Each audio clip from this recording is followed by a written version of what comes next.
My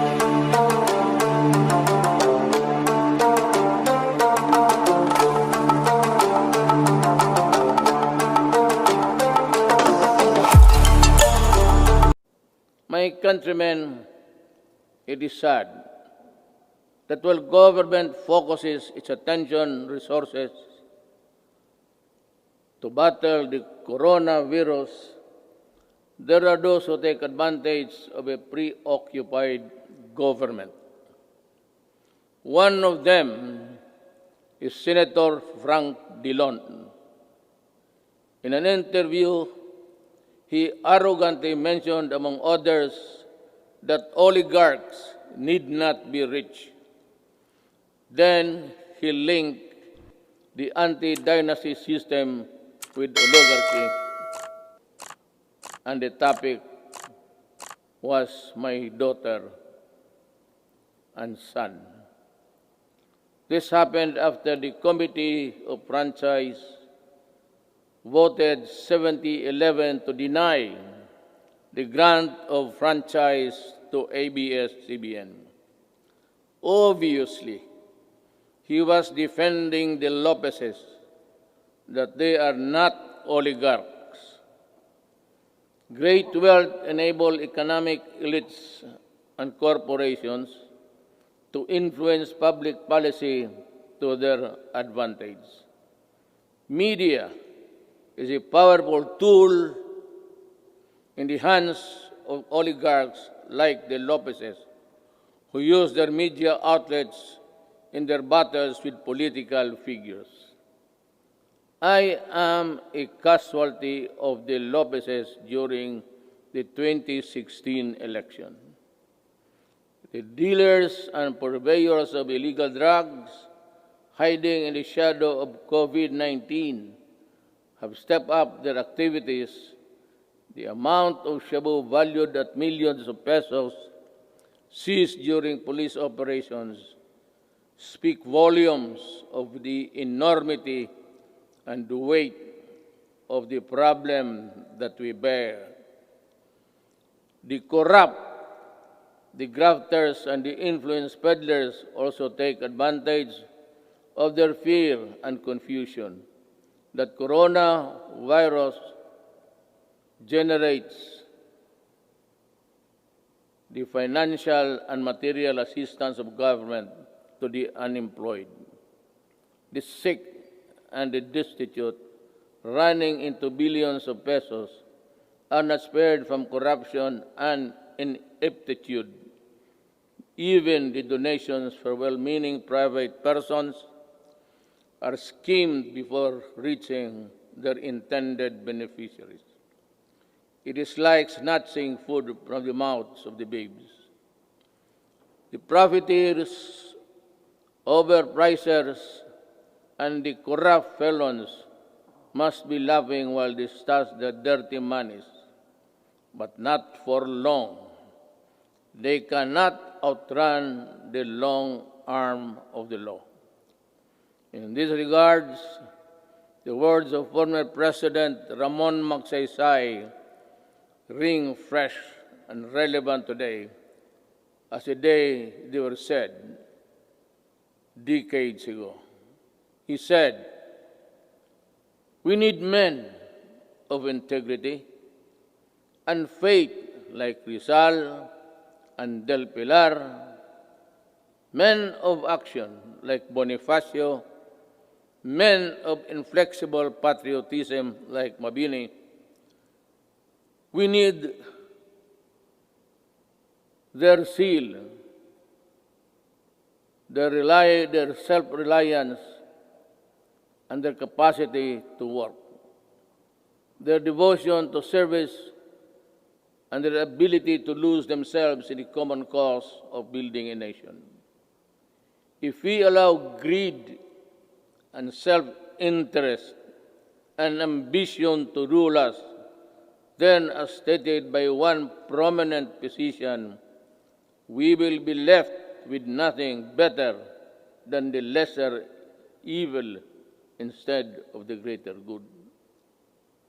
In my inaugural address 4 years ago, I said that no leader can succeed at anything of national importance without significance unless he has the cooperation and support of the people he is tasked to lead and sworn to serve. The efforts and resources which he poured out produced the momentum needed to bring our country closer to our goals. Suffice it to say, we made significant strides over time.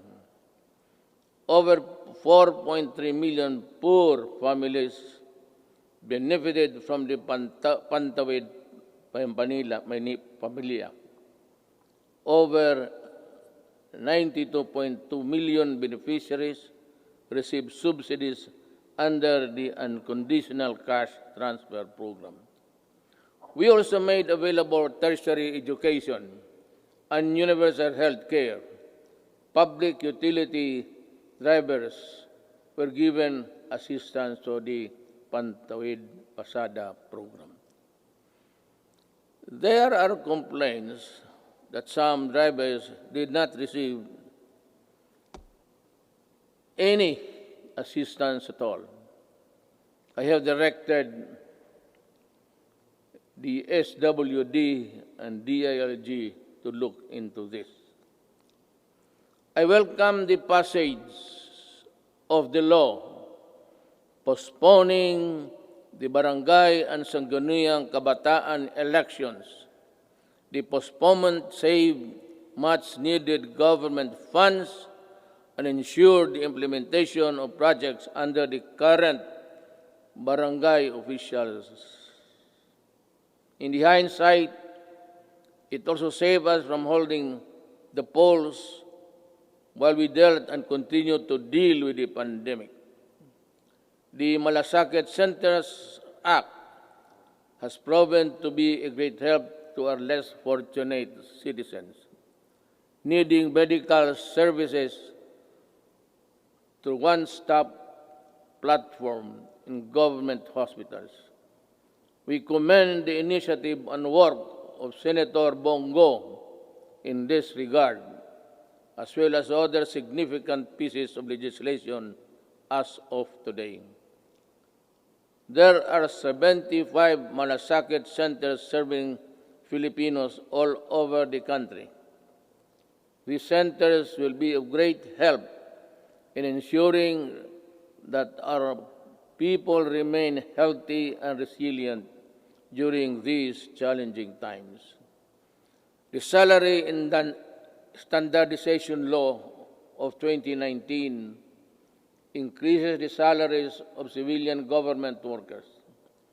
I hope that this law will inspire our government workers to perform better and encourage young, brilliant citizens to join public service.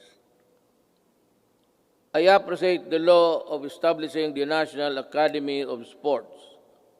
We can now give our deserving student athletes the training and the support they need to excel in their chosen field of endeavors. With the commitment of key members of Congress, the Executive Department, the FISGOC, or the Philippine Sports Commission, and the Philippine Olympic Committee, we're bound together with one vision to host the 30th Southeast Asian Games. Our athletes prevailed.